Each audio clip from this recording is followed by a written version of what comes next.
Bonjour à tous et bienvenue sur la chaîne JZTech. Aujourd'hui, dans cette nouvelle vidéo, on va parler appareil photo et je vais vous présenter mon nouvel appareil photo que je vais utiliser principalement pour YouTube et pour certains petits vlogs. Et il s'agit du Sony ZV-1. Je vais vous expliquer pourquoi, selon moi, c'est le top des appareils photo pour un petit budget pour celui qui veut se lancer sur YouTube. Et aussi pour quelle raison j'ai remplacé mon Canon G7X par ce Sony ZV-1. Concernant le design, comme vous le voyez, je le trouve assez beau, assez joli. Il est tout noir. En fait, il est simple et c'est peut-être un reproche que certains peuvent lui faire évidemment, mais moi je pense que du coup par sa simplicité ça le rend beau en termes de design. En ce qui concerne le matériel, c'est du plastique, donc ça le rend hyper léger et ça c'est un super bon point, surtout pour vlogger parce que cet appareil photo là est fait pour le vlog et du coup vous n'avez pas besoin de tenir un gros appareil photo. Je pense qu'il fait dans les 250 grammes, donc voilà, pour vlogger et le tenir à bout de bras c'est tout simplement parfait. Un autre point sur son design, c'est le fait qu'il soit très compact. Comme vous le voyez, il est très petit, donc vous allez pouvoir très facilement le mettre dans votre poche de pantalon ou de veste et le sortir dès que vous voyez quelque chose intéressant à filmer. Donc ça c'est un gros avantage des petits compacts comme celui-ci, c'est que vous avez tout intégré directement, vous n'avez pas besoin de vous encombrer d'optique comme sur un DSLR par exemple. Un autre atout en termes de design, c'est son écran qui est amovible à 180 degrés, donc comme vous le voyez vous pouvez le retourner à 180 et ça c'est parfait pour le vlog et même ici en face cam. Là je me vois dans le retour, je peux vérifier que le focus soit fait, je peux vérifier si je suis bien aligné en face de la caméra. Donc voilà, beaucoup de grosses caméras très chères ne l'ont pas. Encore une fois, avoir un écran rétractable à ce prix là dans un compact, c'est encore un super avantage. Donc voilà en ce qui concerne le design. Après c'est au goût de chacun, ça peut plaire ou ne pas plaire évidemment. En ce qui concerne les caractéristiques techniques, donc je vais brièvement les citer. Le capteur, c'est un capteur 1 pouce, donc honnêtement pour ce qui est vlog ou face caméra comme ça c'est suffisant. L'inconvénient évidemment c'est que vous n'allez pas pouvoir changer d'optique, donc vous allez être bloqué avec ce capteur 1 pouce. Encore une fois, à vous de voir si ça vous convient ou pas. Alors il y a une ouverture variable entre 1.8 et 2.8. L'objectif c'est un 24-70 mm.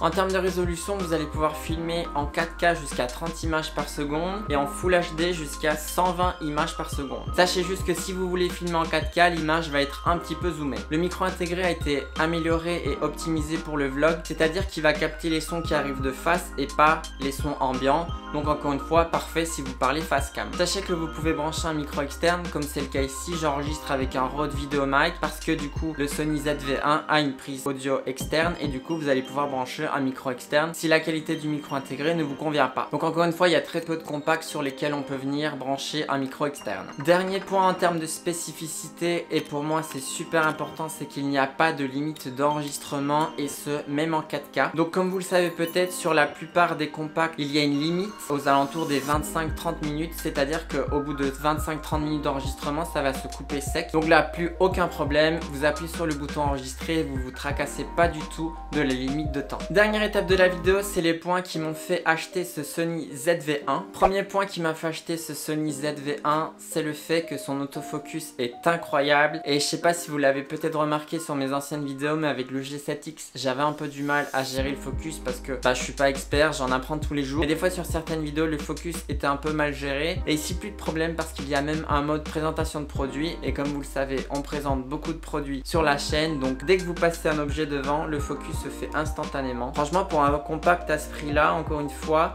c'est assez incroyable que le focus se fasse instantané. Alors un autre point important sur cet appareil photo, et c'est pour ça aussi que je l'ai acheté, c'est sa stabilisation. Donc là je suis en train d'enregistrer en 1080 50 images par seconde et il n'y a pas du tout de stabilisation activée, donc vous voyez si ça bouge ou pas. Je pense que logiquement ça devrait un petit peu bouger. Je suis en train de regarder dans le retour, mais voilà, là c'est sans stabilisation, donc ça vous donne une idée de à quoi ça ressemble. Alors du coup même chose, toujours en Full HD, et là j'ai activé la stabilisation.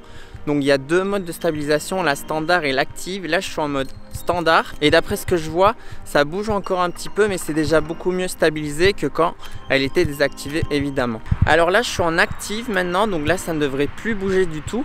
Par contre, ce que j'ai remarqué, c'est que l'image a été un petit peu zoomée. Donc du coup, il y a un petit zoom dans l'image lorsque vous activez la stabilisation active de l'appareil photo, et ce en 1080p. Donc maintenant, on teste la stabilisation en mode 4K. Donc je suis en 4K 25 images par seconde et je suis en stabilisation activée normale. Ouais, ça bouge encore un petit peu, mais franchement, c'est déjà comparé au mode où vous l'activez pas du tout, ça change vraiment tout. Donc là, je suis à bout de bras, je marche relativement vite. Je suis un peu essoufflé. Mais franchement ça va, on dirait que ça ça fait bien son taf. Et maintenant ce qu'on va faire, c'est qu'on va mettre le mode active pour voir ce que ça donne. Donc maintenant toujours en 4K 25 images par seconde, et là le mode active est activé pour la stabilisation, et comme ce qui se passe sur le mode Full HD 1080p, c'est un petit peu zoomé dans l'image, mais du coup là la stabilisation, on voit clairement une nette différence. Donc voilà, sachez que si vous voulez la meilleure stabilisation possible de l'appareil photo, ça va un petit peu zoomer dans l'image. Franchement pour vlogger c'est parfait, on voit bien ma tête. On voit un petit peu ce qui se passe à gauche et à droite. Un autre point également pour lequel j'ai changé mon G7X, c'est l'autonomie. Alors l'autonomie de la batterie n'est pas meilleure que sur le G7X, mais l'avantage c'est que je peux me filmer tout en rechargeant le Sony ZV-1. Donc là il est branché à une prise secteur sur le port USB, et donc du coup j'ai pas à me soucier de la batterie pour voir si ça va tenir pendant tout l'enregistrement de la vidéo. Il est branché, je m'enregistre et je ne m'occupe de rien. Alors un autre atout de cet appareil photo, c'est son micro qui a été amélioré, et d'après ce que j'ai vu sur certaines vidéos YouTube de test, il a l'air assez correct. Donc là je suis en train d'enregistrer avec le son intégré de l'appareil photo avec la petite bonnette dessus. Voilà, après sachez que tout ce que j'ai filmé auparavant au niveau du son, c'était le Rode VideoMic, donc c'est vraiment un micro plus adapté et de meilleure qualité. Mais voilà, si vous n'avez pas beaucoup d'argent, sachez que le micro intégré peut largement faire l'affaire. En parlant de câble USB, sachez que vous allez pouvoir utiliser ce Sony ZV-1 comme webcam sur votre ordinateur pour faire des lives sur Twitch par exemple, sur YouTube ou sur Facebook. Deux points à noter, c'est que vous allez pouvoir utiliser le Camlink de chez Elgato pour pouvoir filmer en Full HD, parce qu'avec le câble USB directement connecté à l'ordinateur, la résolution est plafonnée à 1024 par 576 pixels. Donc voilà, si vous voulez vraiment vous filmer en Full HD, investissez dans un Camlink qui est compatible avec ce Sony ZV-1. Un autre atout super important et que je trouve génial d'avoir intégré directement à cet appareil photo pour les gens qui ne s'y connaissent pas forcément en appareil photo, en ouverture, etc., c'est que vous voyez le fond, donc je suis bien focus, le fond aussi est focus, et il suffit que j'appuie sur un bouton sur le côté et le flou derrière va apparaître. Donc vous voyez que là derrière le flou c'est fait automatiquement. Si je rappuie, le flou s'enlève, et voilà, en un clic vous avez un beau bokeh qu'on appelle, donc c'est le flou d'arrière-plan, et il suffit de faire un clic pour que ça fonctionne, et franchement ça fonctionne super bien. Le flou de derrière, c'est vraiment super bien d'avoir intégré ça directement à l'appareil photo. Donc encore une fois, parfait pour vlogger. Un autre atout de cet appareil photo, c'est qu'il intègre directement un filtre ND.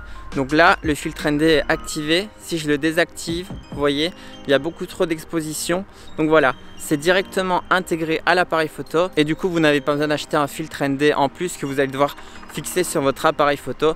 Donc voilà, encore une fois, pour un compact, c'est vraiment super bien d'avoir intégré le filtre ND directement. Donc voilà, c'est la fin de ce test de ce compact Sony ZV-1. Je suis super content, c'est vraiment un appareil photo qui regroupe tout ce que je recherche, donc la 4K, une bonne stabilisation, filtre ND intégré, le fait de pouvoir streamer, et le fait qu'il n'y ait pas de limitation lors de l'enregistrement, et ce même en 4K. Donc ça c'est vraiment tous les points qui ont fait que je suis passé du Canon G7X à ce Sony ZV-1. Si vous avez des questions sur l'appareil photo, n'hésitez pas à me les poser en commentaire, je réponds à tous les commentaires. Si cette vidéo vous a plu, n'hésitez pas à la liker comme d'habitude et à vous abonner en activant la cloche, et nous on se retrouve très bientôt sur YouTube.